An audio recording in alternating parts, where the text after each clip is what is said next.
29 years of marriage, and the thing that breaks you isn't the funeral. It's the Tuesday morning when you make 2 cups of coffee and realize there's no one to hand the second one to. Kevin stood in his quiet kitchen, staring at the extra cup. He didn't throw it away. Not yet. It still felt like she might walk in, smile, and tease him for using too much sugar. Kevin was a simple man. For 22 years, he had been a history teacher in Denver.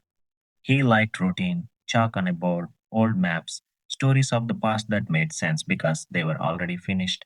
Sandra was the opposite. She was sharp, confident, always one step ahead. She could win an argument before Kevin even knew there was one. She built things, ideas, projects, businesses.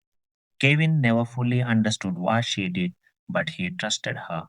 Then, on September 16 at 4:47 p.m., the classroom phone rang. Everything after that came in pieces. A voice, an accident, a hospital. Words that didn't feel real. Frank Odom arrived 18 minutes later. Kevin remembered that clearly, though he couldn't remember sitting down or crying. It was like something inside him had been removed, like the glue holding his life together was suddenly gone. The week that followed felt hollow.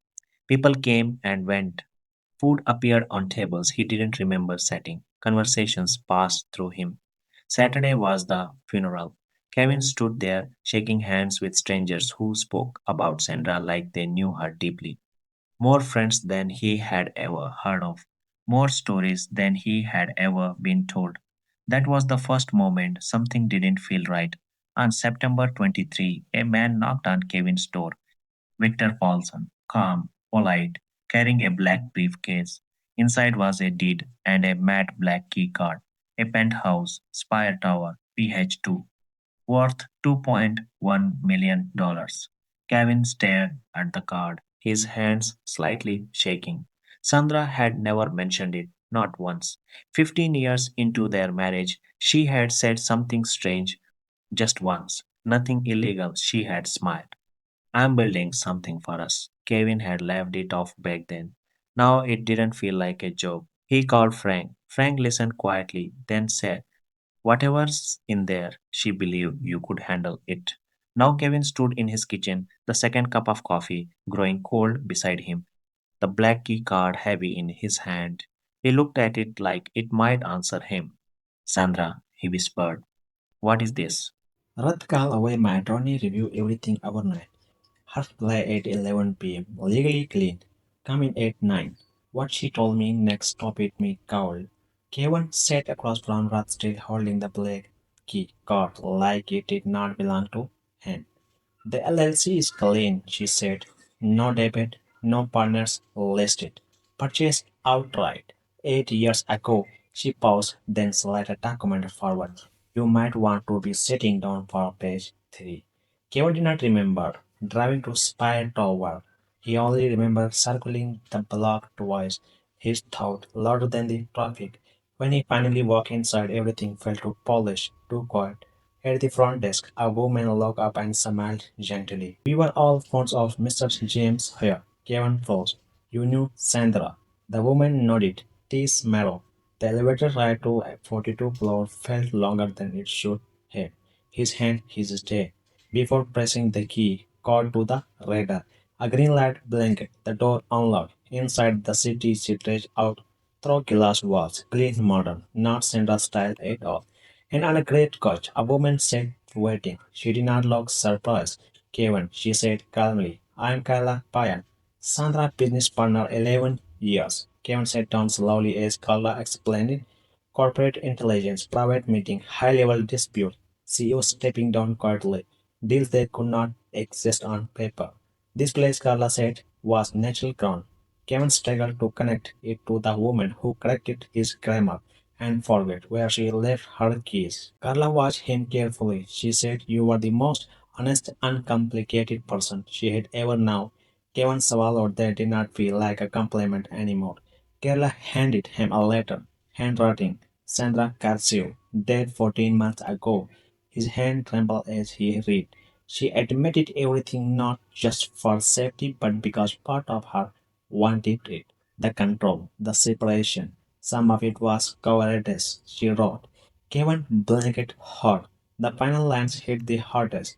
I love you every day, every complicated. Compartmentalization, imperfect day. He's just tired. Then, read page 4. Kevin turned the page. A name, a golden hair, silent partner, except a call instead. Call concurrent much. Kevin looked up slowly. Carla did not speak. The room suddenly felt smaller. Now he had a letter, a number, and a warning. Somewhere out there, Gordon Hale was going to call. Kevin started at the page, a quiet, thorough, farming, heavier than anything so far. Sandra had planned everything, every step, every exit. But as he held the paper in his hand, one question would not let go. Did she plan this one? Gordon Hale called it 4:30 smooth voice, manufacture. Wow. He was betting. I didn't know what was in those documents. He bet wrong. Kevin let the call ring once before answering. Gordon spoke like an old friend, careful, polished, already shaping the story. Kevin did not argue. He did not explain. He said two sentences. I spoke to Conrad Mush. You should too. Then he gave the number and hang up. Clean. No drama, no anger, just finish. Conrad had already shown him everything 11 years of records signed. Received clear, whatever. Gordon thought he called Dick was not there. Later, the night Kevin sat on a video call with Amber and Drew. He walked them through it slowly. The penthouse, the business, the letter. He saved the last part of for the end. The silence after was heavy but not confused. Amber spoke first. She wanted you to have something real. She said softly, something solid. She knew you had need to stand in it before you had believed it. Kevin nodded. The fell through in a way nothing else had. The insurance investigation closed in 3 weeks. Detective Grover spoke to both attorney. Nothing suspicious, nothing left open. By October 14, Kevin was back at South High, teaching the gilded age, but differently now. Not as something distant, but something he had in a strange way. Life through. The weekend and had dinner with Frank. Some house near Washington Park. Same quiet table. One glass of wine this time. Frank looked at him. Are you okay? Kevin thought about it. Yeah, he said. I think I am. Outside the IR had that October feeling Sandra loved.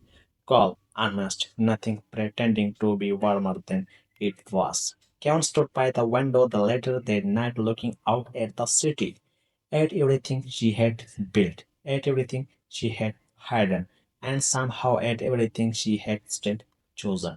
29 years, he said quietly. The most interesting person I ever met, choosing me every single one of them. Drop a comment. What do you think? Sandra, go right?